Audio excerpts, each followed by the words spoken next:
कुंज बिहारी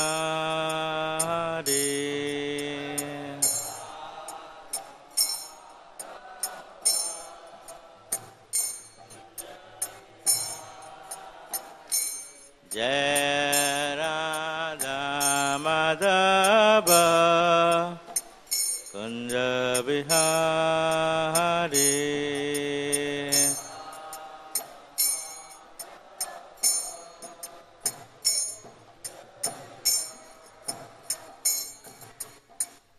गोपी जना बल्लभ गिरिवरधारी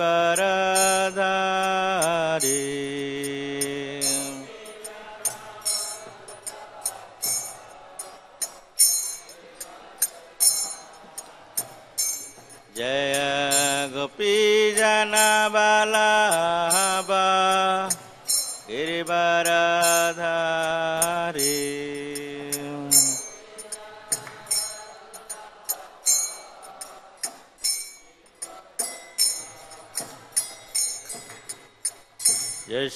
यशोदानंदन ब्रज जनरंजन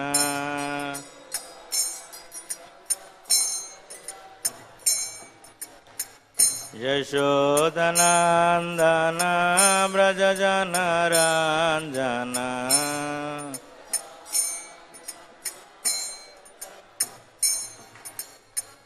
यमुना तीरा वनचारी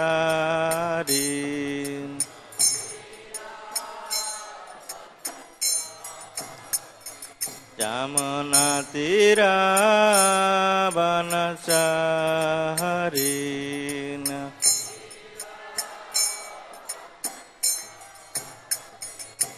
जय राधा माधव कुंज बिहारी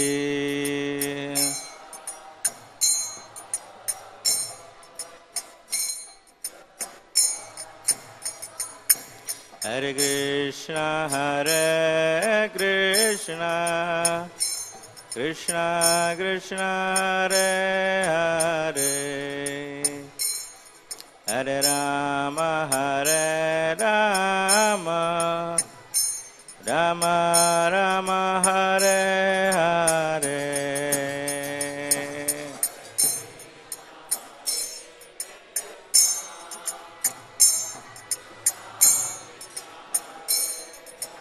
जय जय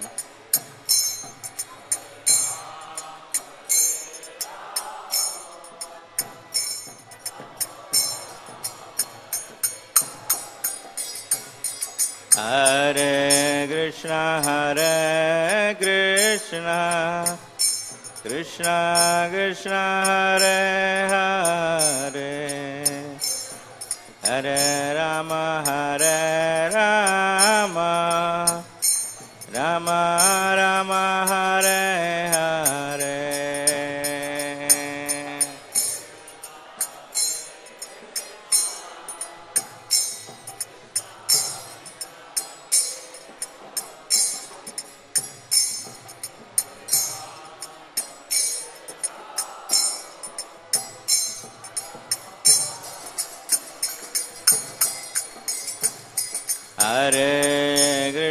हरे कृष्ण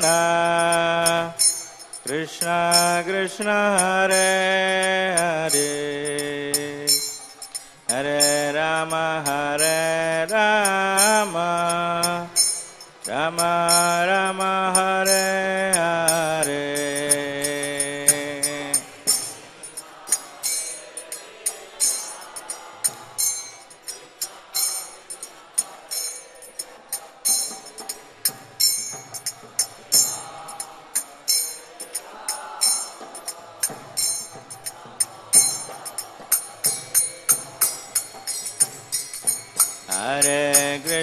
हरे Krishna Krishna Krishna Hare Hare Hare Ram Ram Ram Hare Hare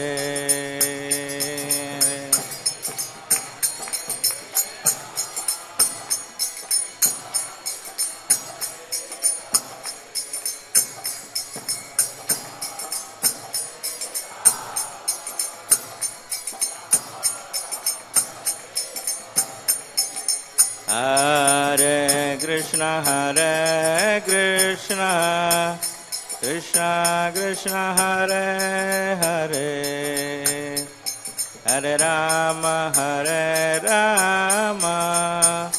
Rama Rama Hare Hare.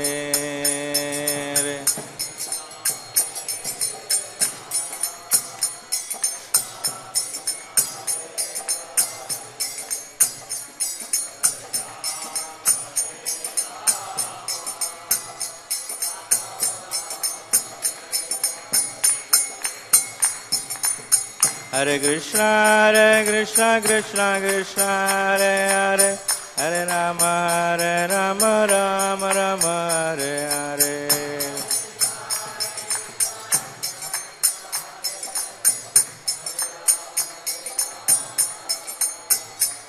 Hare Krishna Krishna Krishna Hare Hare Hare Rama Rama Rama Hare Hare.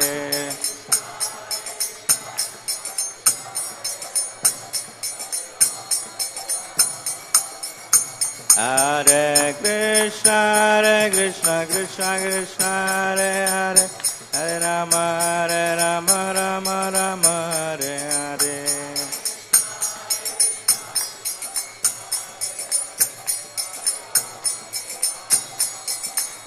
Jai Prabhupada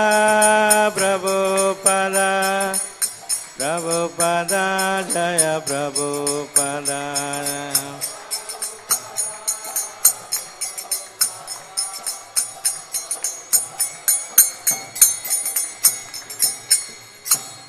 Shri Shri Radha Madhav की जय.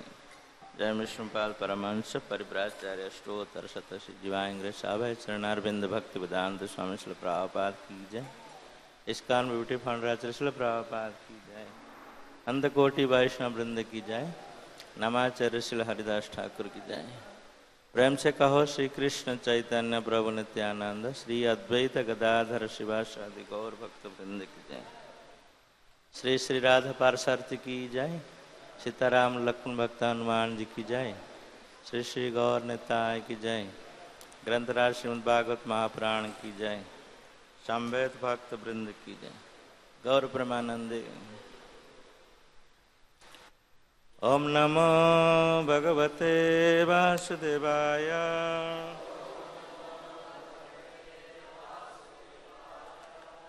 ओम नमो भगवते वासुदेवाय.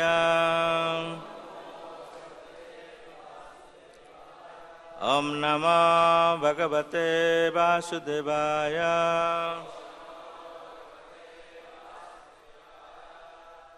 नारायण नमस्कृत्यं नरो चैव नरोत्तमं देवीं सरस्वती व्यास ततो जायामुदीरये. नष्टप्रायेषु अभद्रेषु नित्यं भागवत सेवया. भगवती उत्तम श्लोके भक्तिर्भवति नैष्टिके. जय ग्रंथराज श्रीमद् भागवतम की.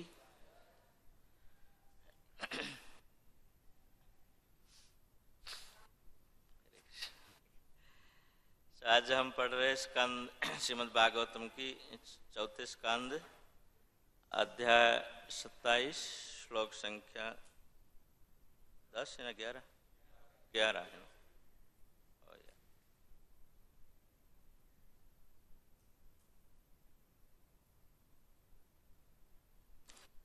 ईज च कर्तृभिर्यदि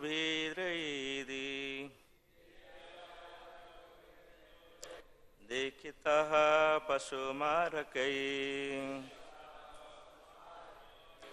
देवब्राह्मणोऽतृभूतपिति नाकमो यथा भवान्. ईज च कर्तृभिर्यदि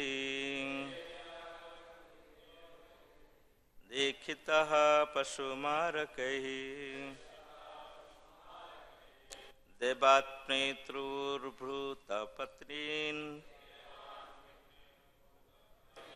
अनामाकमो यथा भवान् एज च क्रतुर्भिर्धैर्यं दीक्षितः प्रसुमारकैः देवात्मत्र्युर्भृतपत्नी अन्नाकापमो यथा भवान्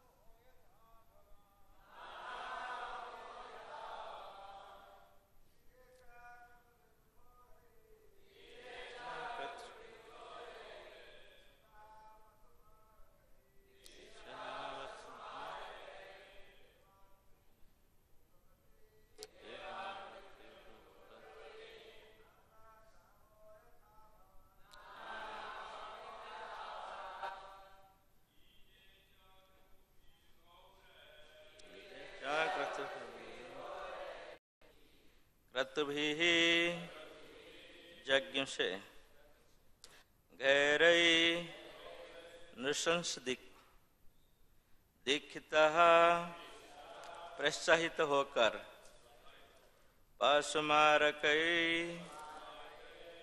जिसमें पशुओं का वध किया जाता है देवान देवतागण पितृन पूर्वज व पुरखों भूतपतिन मानव समाज के बड़े बड़े नेता नाना विविध कामः इच्छाओं से युक्त यथा इस प्रकार भगवान तुम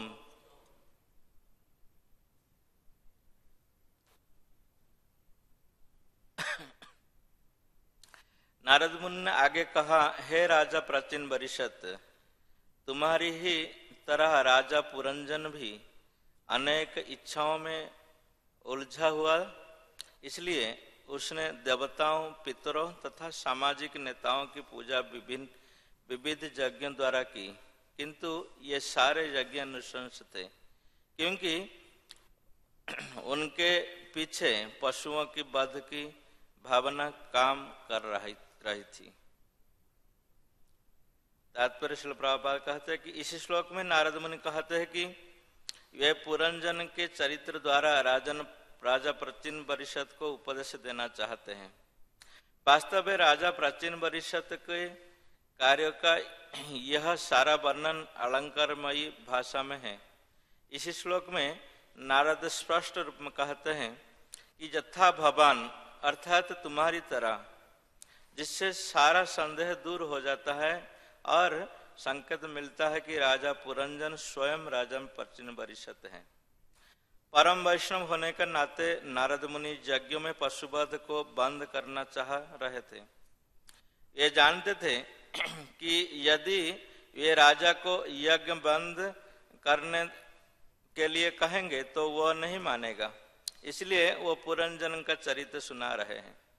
किंतु ये इस श्लोक में अपने मनोभाव का चाहे अपूर्ण रूप से हो तुम्हारी तरह कहकर प्रकट कर देते हैं। सामान्यतः कर्मी जन को जिनकी आसक्ति अपने वंशज की संख्या बढ़ाना में होती है, उनकी अनेक यज्ञ करने होते हैं और भविष्य के लिए अनेक देवताओं की पूजा करनी होती है तथा उनकी नेताओं, राजनीतिज्ञों, विचारकों तथा विज्ञानियों को प्रसन्न रखना होता है, ताकि आने वाली पीढ़ियां ठीक तरह से रह सकें। तथाकथित वैज्ञानिक भावी पीढ़ियों की सुख सुविधा के लिए अत्यधिक उत्सुक दिखते हैं, इसलिए वो इंजन, कारों, वायुयानों तथा इत्यादि को चलाने के लिए तरह तरह में ऊर्जा उत्पन्न करने के उपाय की खोज करने का प्रयास कर रहे हैं। अब तो पेट्रोल कम हो रहा है। ये सारे कार्यकलाप भगवद गीता दूसरे अध्याय 39वें श्लोक में दिए गए। व्यवसायत्मक बुद्धि एक रह कुरु नंदन बहुशाखा ज्ञान तहा बुद्धिरोप अव्यवसायिनम। जो लोग आध्यात्मिक पथ पर हैं वे अपने उद्देश्य के प्रति दृढ़ संकल्प हैं और उनका लक्ष्य की है एक है। हे कुरुनंदन, जो लोग संकल्पशील नहीं है उनके बुद्धि अनेक शाखाओं में विभक्त होती है। वास्तव में जो सब कुछ जानते हैं वे कृष्ण भक्ति करने के लिए तत्पर रहते हैं, किंतु जो मूढ़ है दुष्कृतानाम है और नराधम है, जो समस्त प्रकार की बुद्धि से रहित हैं, मायापुरत ज्ञान और जो आसुरी जीवन बिताते हैं, आसुरी भाव में आश्रित, वे कृष्ण भक्ति में कोई रुचि नहीं रखते। फलतः ये नाना प्रकार के कर्मों में फंसते रहते हैं। इसी कार्य मुख्य रूप से पशुवध पर केंद्रित होते हैं। आधुनिक की सभ्यता पशुवध पर केंद्रित है। कर्मी लोग विज्ञापित करते हैं कि बिना मांसाहार के विटामिन आपूर्ति संभव नहीं है और उनके बल घटेगा। अतः अपने को काम करने के योग्य बनाए रखने के लिए मांस खाना चाहिए। फिर इस मांस को पचाने के लिए मदिरा पीना चाहिए और फिर मदिरापान और मांस भक्षण में संतुलन रखने के लिए गधे की तरह घोर परिश्रम करने के लिए प्रचुर संभव की करना चाहिए। पशुवध को दो विधियां हैं। एक धार्मिक यज्ञ के नाम पर पशुवध किया जाता है। बौद्ध धर्म को छोड़कर संसार के सारे धर्मों में पूजा की निमित्त पशुओं को वध किए जाने की व्यवस्था थी।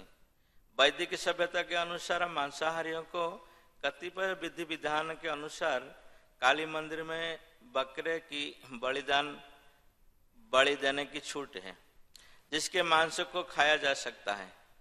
इसी प्रकार चंडिका देवी को पूजा करने के सूरा पीने का भी विधान है। इसका उद्देश्य प्रतिबंधित है, किंतु कई लोग ने सारे प्रतिबंध को तिलांजलि देते हैं और वे नियमित रूप से मद्यशालाएं तथा कसाई घर खोलते रहते हैं जो और मद्यपान तथा मांसाहार करते रहते हैं। नारद मुनि जैसे वैष्णव आचार्य को ज्ञान थी कि धर्म के नाम पर पशुओं की वध करने वाले जन्म मृत्यु के चक्कर में पड़ते रहते हैं और जीवन के असली उद्देश्य जो परम धाम को वापस जाना उसका भूल जाते हैं। इस प्रकार महर्षि नारद जब व्यास मुनि को श्रीमद् भागवत का उपदेश दे रहे थे तो उन्होंने वेद में वर्णित कर्म कांड विधियों का भर्त्सना की। उन्होंने व्यासदेव से कहा कि जुगुप्सितम धर्म स्कृत शासन स्वभाव रक्त महान व्यतिक्रम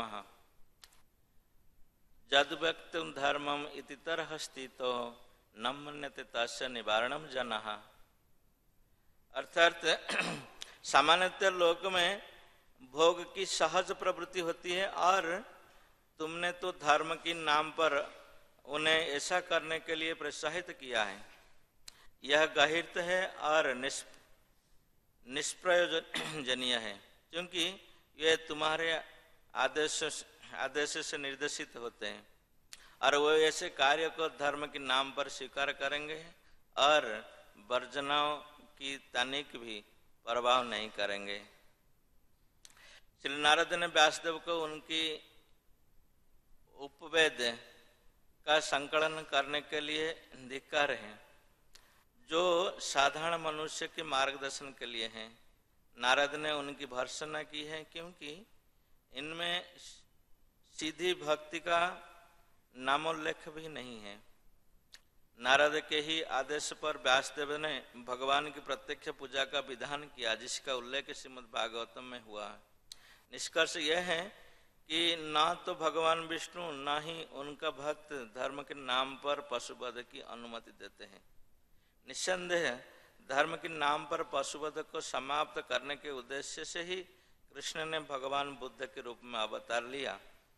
तमोगुण की प्रभाव से ही धर्म के नाम पर पशुवध किया जाना, जिसके भगवत गीता 18 अध्याय 31 और 32 में इंगित किया गया है। जया धर्म धर्म च कार्यमय बच अयथाव अप्रतिजानि बुद्धि स पार्थ राजसी अधर्म धर्ममिति या मन्यते तमसा वृतः सर्वथा विपरीताश्च बुद्धि स राजतामसी। हे पार्थ, वह अपूर्ण बुद्धि राजसी है जो धर्म तथा अधर्म, करणीय तथा अकरणीय में अंतर नहीं कर पाती। जो बुद्धि धर्म को धर्म तथा धर्म को अधर्म मानती है और मोह तथा अंधकार में रहकर सदैव विपरीत दिशा में लगी रहती है, उसे तामसी बुद्धि कहते हैं। जो तमगुणी है वे पशुओं के वध के लिए धार्मिक प्रणालियां गढ़ते हैं। वास्तव में धर्म दिव्य है, जिसे कि भगवान श्री कृष्ण की शिक्षा है, और हमें समस्त धर्म का परित्याग करके उनकी शरण में जाना चाहिए। सर्वधर्मान परित्याज्य।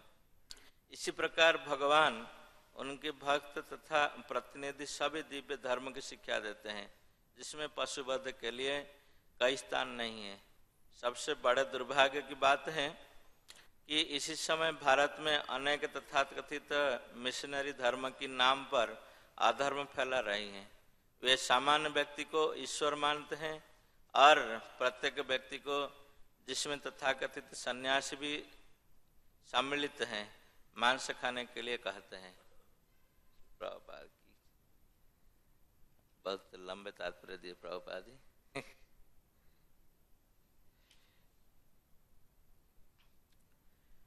ओम ज्ञानतिमिरान्धस्य ज्ञानाञ्जनशलाकया चक्षुर्मीलितं येन तस्मै श्रीगुरुवे नमः। श्रीचैतन्यमनोभीष्टं स्थापितं येन भूतले स्वयं रूपं कदा मह्यं ददाति स्वपदान्तिकम्। नमो विष्णुपदाय कृष्णपृष्ठाय भूतले श्रीमते भक्तिवेदान्तस्वामिनिति नामिने। नमस्ते सारस्वती देवे गौरवाणी प्रचारिणे निर्विशेष शून्यवादी पाश्चात्य देशतारिणे। जय श्री कृष्ण चैतन्य प्रभु नित्यानंद श्री अद्वैत गदाधर शिवास आदि गौरभक्त वृंद। हरे कृष्णा कृष्णा कृष्णा हरे हरे, हरे राम राम राम हरे हरे। वाञ्छाकल्पतरुभ्यश्च कृपा सिन्धुभ्यः च पतितानां पावनेभ्यो वैष्णवेभ्यो नमः। हरे कृष्ण। बहुत बहुत धन्यवाद सभी भक्तगण यहाँ दिल्ली में, तो विशेष करके वरिष्ठ भक्तजन है प्रभु। तो श्रीमद् भागवतम की इसी अध्याय में हम लोग पढ़ रहे हैं कि राजा पुरंजन की नगरी के प्रचंड वेग व चंड वेग का धावा। तो ये लगभग अभी पुरंजन की कहानी खत्म कर रहे हैं नारद मुनि, कि आप लोग सुन चुके हैं कि नारद मुनि क्यों ये पुरंजन चरित्र बताए। वास्तविक श्रीमद् भागवत में हम लोग देखते हैं कि कई सारे जब टॉपिक आता है तो वहाँ पे सुखदेव गोस्वामी से विशेष करके बहुत सारे उपमाएं दिए हैं और कहानी बताए और इतिहास बताए। वास्तविक ये कहानी और इतिहास ऐसे हम लोग सुनते ऐसे नहीं है। ये जो कहानी और इतिहास बताए गए हैं इसमें, इससे हम लोग को समझना चाहिए कि वास्तविक घटना ऐसे घट चुका है। शायद इसी युग में नहीं है और इसी कई और युग में ऐसे घटनाएं घटी हैं, और जिसमें ये जो श्रीमद् भागवतम का जो उद्देश्य है जो कि कृष्ण भक्ति प्राप्त करना, ये भागवत के विशेष उद्देश्य जो है, उसको प्रतिपादन करने के लिए सुखदेव गोस्वामी ने तरह तरीके से उपमा दिए गए। तो ये वास्तविक पुरंजन और पुरंजनी जो चरित्र हम लोग पढ़ रहे हैं कि वास्तविक ऐसे कोई आदमी नहीं थे, लेकिन नारद मुनि ने इतने सुंदर से इसको व्याख्या किए हैं। वास्तविक अभी जो पढ़ रहे थे ना, पूरे देखेंगे कि वास्तविक ऐसे है कोई आदमी पुरंजन और पुरंजनी, और वास्तविक इसी संसार को लेके जो कि ज्यादा से ज्यादा तरह के भौतिक इंद्रिय तृप्ति करने जो लोग लगे हैं, उनके लिए बहुत प्रयोज्य है ये टॉपिक। और विशेष कृपा करके नारद मुनि इन लोगों के लिए कैसे इसी भौतिक संसार से छुटकारा मिलेगा, ये कहानी बताए पुरंजन के चरित्र। तो यहाँ पे हम लोग देख चुके पुरंजन अभी उनकी भोग लालसा जो था इंद्रिय का, अभी सब खत्म होने वाले। जय श्री श्री राधा पार्षद लड़ते विशाखा की जय, सीताराम लक्ष्मण हनुमान जी की जय, श्री गौर निताय की जय। तो अभी बताने के बाद नारद मुनि अभी जो कहानी किसी लिए बता रहे उसको खुलासा कर रहे हैं इसी श्लोक में।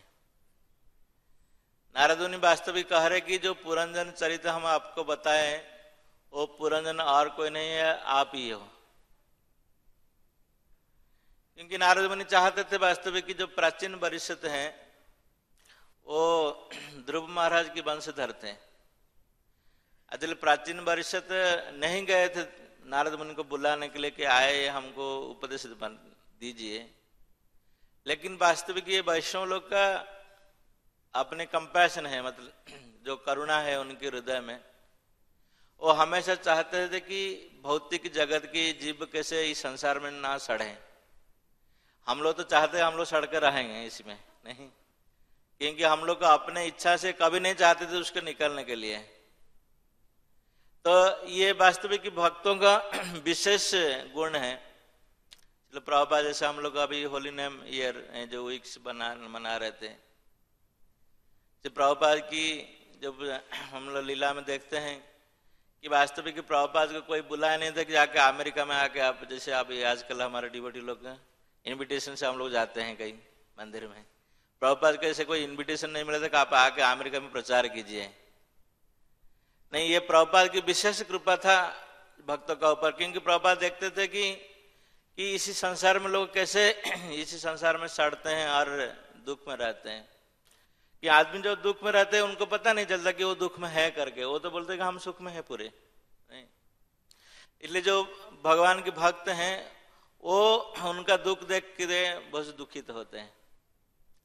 उनकी यही एक मतलब वैष्णव का एक विचित्र गुण है, ये हम लोग देखते हैं कि संसार में।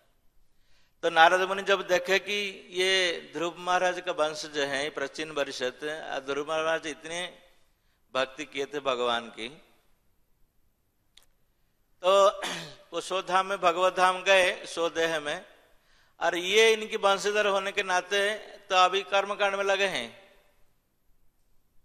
वही कर रहे थे ना नारद, 55 वर्ष से हम लोग पढ़ चुके हैं कि कर्मकांड क्यों जानते थे कि नहीं ऐसे कुछ कर्म, क्योंकि वेद में वर्णित है कर्मकांड का, ज्ञान कांड का वर्णन है, उपासना कांड का भी है। कोई बोल सकते बहुत वेदज्ञ पंडित लोग हैं आजकल, अरे ये तो बताया गए वेदों में कि कर्म करना है, ज्ञान आहरण करना है, उपासना करना है, आप इसको कैसे निराकर कर देते हैं, निरस्त कर देते हैं कि नहीं करना है। तो इसी तात्पर्य में प्रभुपाद बहुत सुंदर तात्पर्य दिए प्रभुपाद जी कि वास्तव की जो कर्म कांड और ज्ञान कांड और उपासना कांड चैतन्य महाप्रभु केवल विषय भांड इसको बोलते हैं। चैतन्य महाप्रभु कर्म कांड का है और ज्ञान कांड का है और उपासना कांड ये वेद में जो दिए गए हैं, इसका मतलब है केवल ही विष ही पान करना। कोई बहुत बड़ा वेदज्ञ पंडित ये कर सकता है ना इसको आवाकर सारे, कैसे ये विष हो गया, तो वेदों में कैसे, वेद तो भगवान से निर्गत लेकिन भगवान भी खुद कहते हैं कि वेदस्य एव अहम वेद्य वेदांत कृत वेद पिता साहम। लेकिन वेद का ये अर्थ होना चाहिए भगवान को अनुभूति करना, भगवान को जानना। लेकिन ये कर्मकांड और ज्ञान कांड उपासना करने कहाँ भगवान का अनुभूति मिलता है, ये भी देखना चाहिए। वेद में कोई तर्क कर सकते हैं वेदज्ञ पंडित लोग कि भगवान की ये मुख्य निश्चित वाणी है, वेद है, और आप इसको कैसे निरस्त करते, ज्ञान कांड कर्मकांड ये नहीं है, इसको नहीं करना चाहते। लेकिन यहाँ प्रभुपाद बहुत सुंदर तात्पर्य दिए नारद मुनि की व्यासदेव का जो आलोचना हुई थी, क्योंकि उसके पहले नारद मुनि में व्यासदेव जी ने क्या किए थे, बहुत वेद का, पहले एक वेद था उसको 4 वेद में बनाया, और 4 वेद में फिर भी उनकी पूर्ति नहीं हुआ, उसको फिर उपनिषद बनाए, 108 उपनिषद बनाए, और पुराण भी 18 पुराण भी बनाया, और श्रीमद् महाभारत भी बनाए। लेकिन उसमें क्यों फिर पूर्ति नहीं हुआ, उनके मन में क्यों शांति नहीं आया तो मिला था। तो हम लोग उसमें से समझना चाहिए कि जो लोग कह रहे कि नहीं कि वेद का ये जो अंश दिए गए हैं कि कर्म और ज्ञान और उपासना है, उसके लक्ष्य होना चाहिए कि भगवान की प्राप्ति करना। जब उसमें भगवान की प्राप्ति नहीं होता है उसको फिर निरस्त्र हो जाता है। तो यही पहले से श्रीमद् भागवतम का पहला अध्याय में वही दिया गया। तो श्रीमद् भागवतम इसी संसार को आने के लिए एकमात्र उद्देश्य वही है कि उसमें हम लोग भगवान की जो और शरीर छोड़ने के बाद फिर उन्नत गति प्राप्त कर सकते हैं, देवलोक और दूसरे कहीं कहीं ये लोग प्राप्त कर सकते। तो ये उनकी कर्म का, और जो कर्म योग कहते हैं आजकल हम कर्म योगी हैं, आप तो खाली हरे कृष्ण करते हैं, अब इसकन लोग यार नहीं जानते, कर्म को नहीं जानते। कर्म इस संसार में हम लोग आए थे, कर्म क्यों नहीं करेंगे। जैसे हम लोग कभी प्रचार में जाते हैं तो ऐसे बताते हैं ना, बुक डिस्ट्रीब्यूशन जाते हैं कि कोई प्रीचिंग में जाते हैं तो बताते आप लोग कर्म नहीं करते हैं, लेकिन वास्तव की क्या कर्म है उनको मालूम नहीं है। तो इसलिए इसको निरस्त किए गए। और वास्तव यहाँ पे जो प्रभुपाद तात्पर्य, बहुत सुंदर तात्पर्य प्रभुपाद जी है कि नारद मुनि का जो भर्सना है व्यासदेव कि आप तो ऐसे बता दिया कि लोग तो उसे ऐसे तो चाहते हैं कि लोग फंस के रहें, और आप इसको दे दिया, फिर ईंधन दे दिया। लोग कहेंगे ना ये वेद में दिया गया, वेद में कर्म कांड दिया है और ज्ञान कांड भी दिया है। इसलिए चैतन्य महाप्रभु कहे ये केवल विषय भांड, इट इज ओनली पॉइजन, इसमें और कोई नहीं मिला। पॉइजन में क्या है मिलता है हम लोग का, उसमें मृत्यु सुनिश्चित होता है विष में। तो ये जो कर्म कांड और ज्ञान कांड उपासना कांड हम लोग ज्यादा से पूरा फंस के रहेंगे उसमें, तो हमारा उसमें मृत्यु सुनिश्चित है। मृत्यु अर्थात तो ये जन्म चक्र बार बार बार बार बार बार इसमें आने का। तो इसलिए जो वास्तविक जो भगवान के भक्त होते हैं, वैष्णव होते हैं, वो नहीं चाहते हैं कि ये संसार के प्राणी, और विशेष करके ध्रुव महाराज का एक वंशज जो कि प्राचीन वरिष्ठ होते हैं, उनको ऐसे डिग्रेडेशन हो। क्योंकि ध्रुव महाराज की जो भक्ति है कि नारद मुनि खुद ये हो गए थे, आश्चर्य हो गए ध्रुव महाराज का भक्ति देख के। नारद मुनि खुद सामने आके उनको समझाया कि अरे अभी ये कोई अपमान मान ये लेना चाहिए, अभी तुम्हारा उम्र छोटे हैं, वापस जाना चाहिए। तो ध्रुव महाराज का देखिए कितने डिटर्मिनेशन है भक्ति में भगवान की, भगवान को पाने के लिए, कि आपको कोई कुछ बताना है तो हमको सहयोग करना था कीजिए, नहीं तो कृपया करके हट जाइए हमारे रास्ता से। तो नारद मुनि देखे तो कितने डिटर्मिनेशन है वास्तविक भगवान की भक्ति में। और उनकी वंशज जो है आज ये प्राचीन वरिष्ठ क्या कर रहे हैं, ये बहुत सारे यज्ञ कर रहे हैं और यज्ञ में पशुवध कर रहे हैं, पशुवध करके अपने इंद्रिय भोग करने के लिए बहुत कोशिश कर रहे हैं। तो वास्तविक देख के उसको देख के नारद मुनि का मन में दया आ गई, तो इसलिए यहाँ प्रकट हुए। और इनको और प्रभुपाद उनकी तात्पर्य का कि जबकि डायरेक्ट नारद मुनि उनको बोल दे यार ये गलत आप कर रहे हैं, इसको छोड़िए आप, नहीं, क्योंकि सभी का मन में एक अहम भाव है कि हम किससे कम नहीं है, नहीं, ये बहुत बड़ा टेंडेंसी है एज ह्यूमन बीइंग होने के नाते, कि राजा प्राचीन वर्ष तो बोल सकते कि हम ये से कोई, हम तो इस वेद का नीति ये कर रहे हैं, फॉलो कर रहे हैं, आप क्या हमको बताएंगे इसमें। तो प्राचीन वर्ष को इसलिए नारद मुनि कह रहे हैं कि वास्तविक ये जो वेदों में दिए गए कर्म कांड और ज्ञान कांड हैं, इसका जो नतीजा है, अंतिम परिणाम है, इसी संसार में बार बार में आने के लिए है। चाहे आपको शायद लंबा अवधि मिल सकते हैं कर्मकांड में, आपको शायद उच्चतर में योनि में आपको जन्म लेना पड़ेगा, शायद आपको देवता और कई जख्य किन्नर और ये बन सकते हैं। आपकी आयु और इंद्रियों भोग करने के लिए ताकत ज्यादा बढ़ सकती है, जैसे आजकल हम लोग कोशिश कर रहे हैं, बहुत सारे प्रभुपाद जी अपने ये दिए हैं, लेकिन उसमें वास्तविक जो जीवन का लक्ष्य है वो प्राप्ति नहीं होता है। तो इसलिए नारद मुनि ने क्या किया, ये पुरंजन और अपुरंजन के चरित्र बताया कि आप लोग देखते हैं, जानते हैं कि कैसे जो वास्तविक ये जो शरीर है, भौतिक शरीर जो है, उसको जो सब कुछ मानता है वो पुरंजन है। वास्तविक अपने शरीर को सब कुछ मानता है। तो इसलिए नारद मुनि आके उनको ये समझा रहे हैं कि ये राजा प्राचीन वर्ष की वास्तविक जो पुरंजन चरित्र बताया, ये पुरंजन और कोई नहीं, ये आप ही है। जैसे यहाँ पे दिए गए ना कि आप ही हैं ये, क्योंकि आपने क्या कर रहे हैं, अभी अपने इंद्रिय भोग के लिए ऐसे यज्ञ कर रहे हैं। और प्रभुपाद बहुत सुंदर तात्पर्य उसमें दिए हैं कि कोई लोग इसको नकल कर सकता है, क्योंकि वेदों में ऐसे वर्णित है कि मांसाहार के लिए काली पूजा करना चाहिए और चंडी का पूजा करना चाहिए शराब पीने के लिए। लोग बोला ये तो बहुत अच्छा है ना,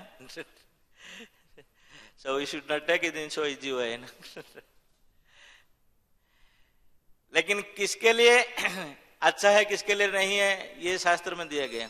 और विशेष करके ये कलियुग के लिए मना किया गया पशुवध, 5 चीज वर्जित है ना कलियुग के लिए।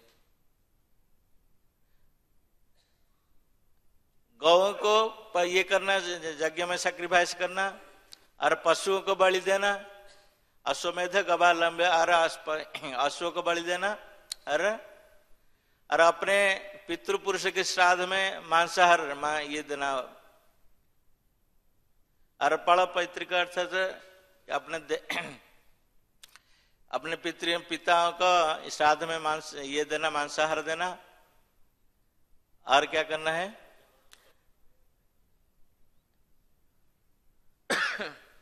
अपने देवर से अपने पुत्र उत्पन्न करना। तो इसलिए ये कलियुग के लिए मना किया गया है। कोई योग युक्ति कर सकता है कि नहीं ये वेद में दिया गया, लेकिन वेद में दिया गया था अलग अलग युग के लिए दिया गया था नियम, लेकिन ये कलियुग के लिए ये नियम आप क्यों नहीं मान रहे? फिर जब वेदों का बात मान रहे तो वेदों में तो ये भी बताया गया ना कलियुग के लिए ये निषिद्ध है, इसको भी क्यों नहीं मान रहे आप? तो इसलिए प्रभुपाद का एक लेक्चर हम सुने थे, प्रभुपाद बोले थे कि इसलिए भगवान बुद्ध आए, ये जो लोग इसमें वेद का कर्मकांड इसमें फंसे हैं उनको उद्धार करने के लिए। विशेष करके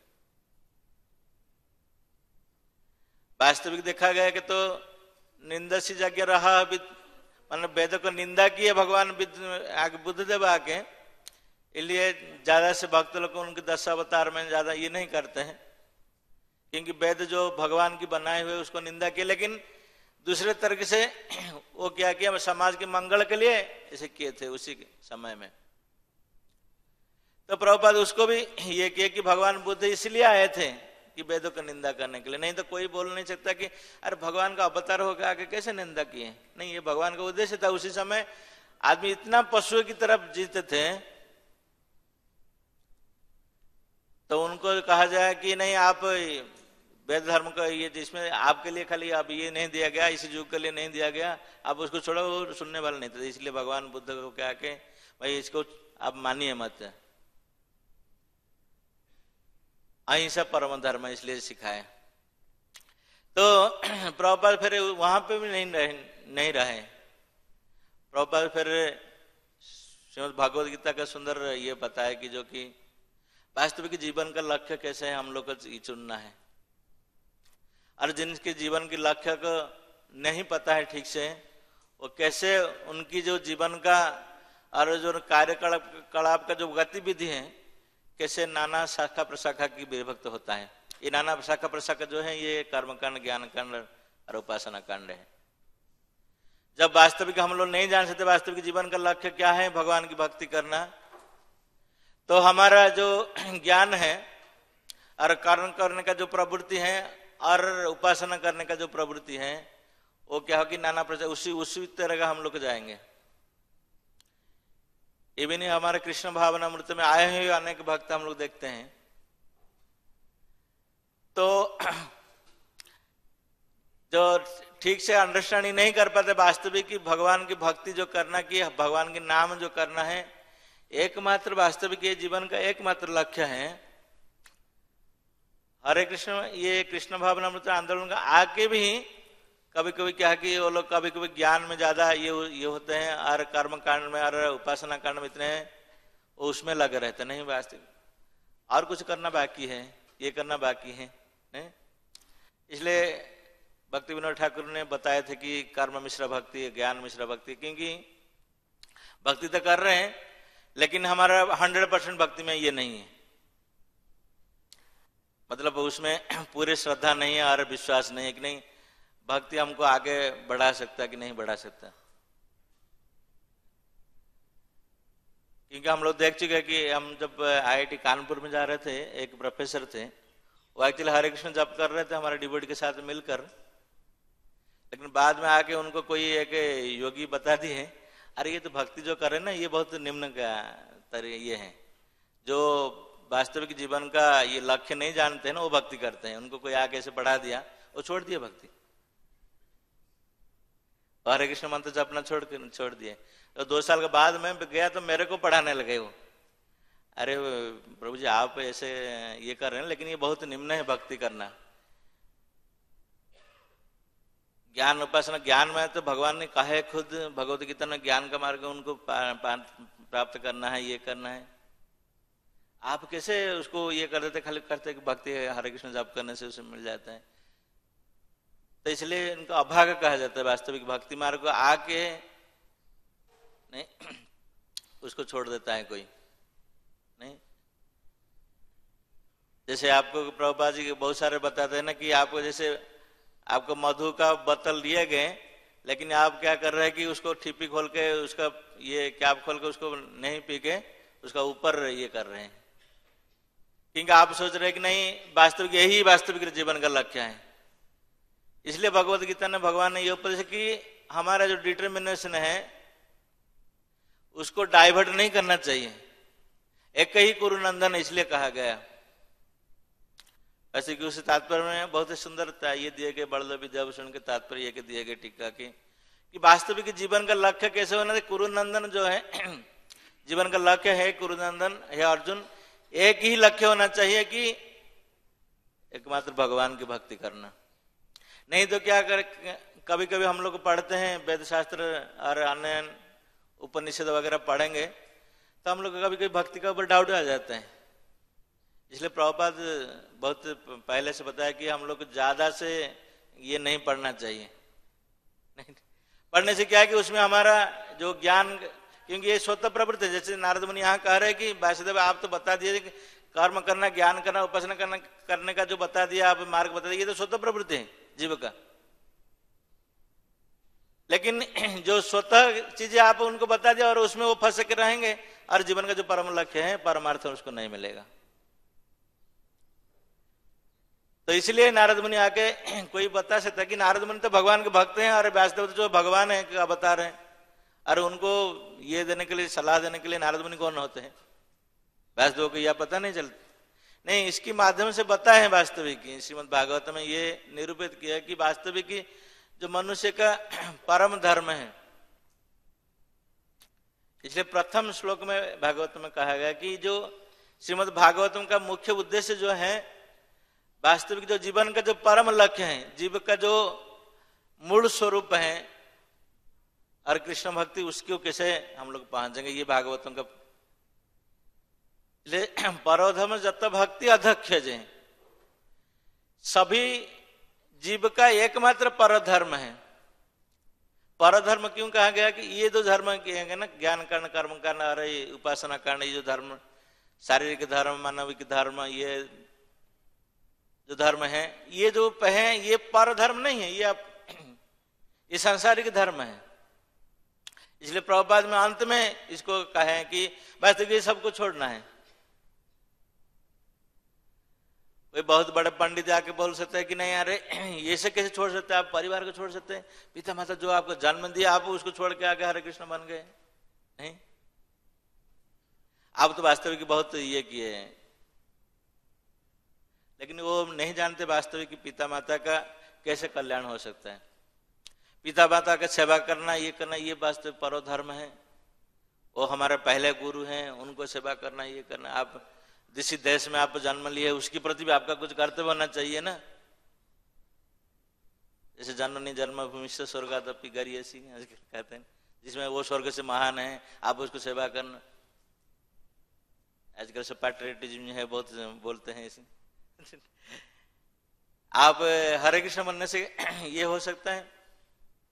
इसलिए भक्ति सिद्धांत सरस्वती ठाकुर बहुत सुंदर बात कहे थे। जब सुभाष बोस ने गए थे कलकत्ता उनको मांगने के लिए कि भाग आप ये लोग हरे कृष्ण जब कर रहे हैं, ये लोग क्यों हमारा भारत के लिए युद्ध नहीं करते हैं,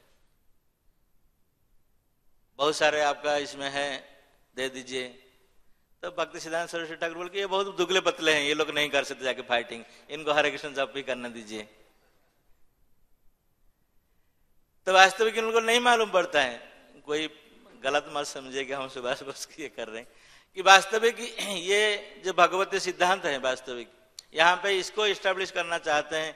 जो प्रभुपाद जी इन तात्पर्य में क्यों दिए हैं, नारद मुनि की भर्त्सना व्यासदेव को दिए, और विशेष करके फिर भगवत गीता का ये श्लोक भी बताए प्रभुपाद ने कि नहीं, हमारा जो डाइवर्सन है वास्तविक हमारा जो बुद्धि है और मन है जो दिए हैं हमको, तो इसको कैसे ही एक ही कुरुनंदन करना चाहिए, कि मात्र हमारा फोकस करना चाहिए।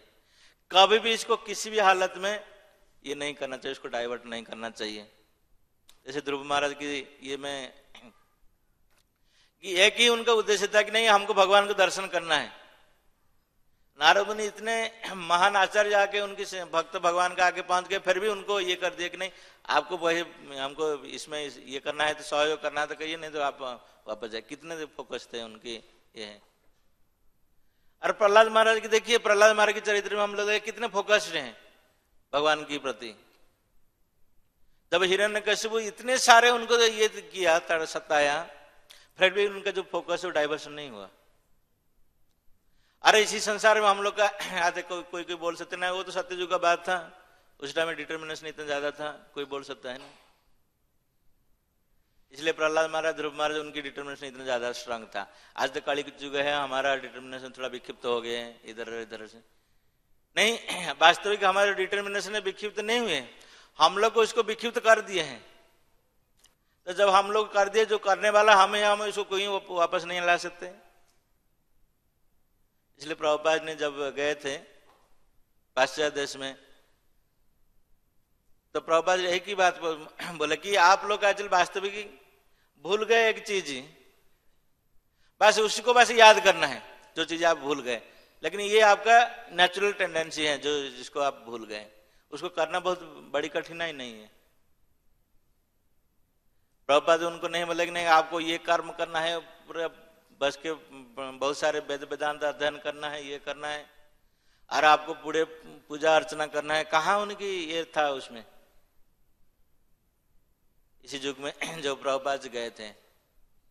प्रभुपाद इसलिए बोले कि नहीं फोकस करना है कि जीवन स्वरूप है कृष्ण नित्य दास, आप इसलिए क्या कि कृष्ण के दास बनिए, भगवान की सेवा कीजिए और भगवान का नाम कीजिए। हरे कृष्ण कृष्ण कृष्ण हरे हरे, हरे राम राम राम।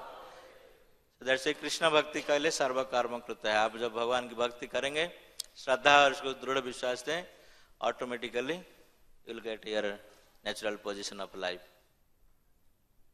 बहुत बहुत धन्यवाद। कोई मन में प्रश्न है किसका?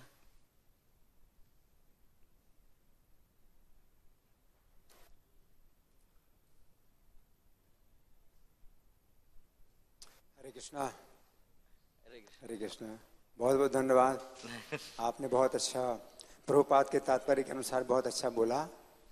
तो इस श्लोक में जो दीक्षित शब्द आया है कि दीक्षा मतलब राजा प्राचीन बढ़ी को दीक्षा देने वाले उनके आचार्य हैं और वे ही उनको जो है ये ज्ञान दे रहे हैं कर्मकांड का और पशुओं की हत्या करने का जो यज्ञ है वो उसकी दीक्षा दे रहे हैं, दीक्षिता। तो इससे पता चलता है कि जो ब्राह्मण लोग हैं वो ही एक प्रकार से भ्रष्ट हो गए। ध्रुव महाराज के वंश में, पृथु महाराज के वंश में जो ब्राह्मण थे वो इस समय जो है वो कुछ पतित हो गए, पतित ब्राह्मण हैं। और आगे चल करके प्रचेताओं के जो पुत्र होंगे दक्ष, वो भी कर्मकांडी ही बनेंगे। और दक्ष को जो है नंदीश्वर ने शाप दिया था कि इसको आत्मज्ञान नहीं होगा, जन्म जन्म ये कर्मकांड में ही आसक्त रहेगा। तो ऐसा लगता है कि दक्ष जो है अभी प्रचेताओं के बाद जो दक्ष राजा होंगे तो उनकी स्थिति को जो है कर्मकांडी बनाने के लिए ही भगवान ने जो है कुछ ऐसी व्यवस्था की है कि उनके पहले के जो राजा हैं तो उनके जो है ब्राह्मण हैं वो कर्मकांडी हुए हैं। तो यहाँ पर विशेष बात यही है, राजा प्राचीन भरे फिर आगे चल के नारद जी से पूछते हैं कि मेरे उपाध्यायों ने ये ज्ञान क्यों नहीं दिया, उन्होंने मुझे इस कार्य में दीक्षित क्यों किया, क्या उनको ये सब ज्ञान नहीं था, वे क्या भ्रमित थे। तो इससे ये पता चलता है कि अगर जो समाज के जो ब्राह्मण लोग हैं जो कि शास्त्रकार हैं तो वे ही जो है अगर ऐसे होते हैं तो फिर समाज इसी दिशा में जाता है। और ये हरे कृष्ण आंदोलन है, ये प्रभुपाद ने जो समाज बनाया है ब्राह्मणों का, तो ये जो है दिशा देंगे समाज को तो सही दिशा में समाज आगे बढ़ेगा। बहुत बहुत धन्यवाद। एनी अदर क्वेश्चन और कमेंट? कोई है प्रश्न? तो खुद को सुधार कोई गलत हम बोले?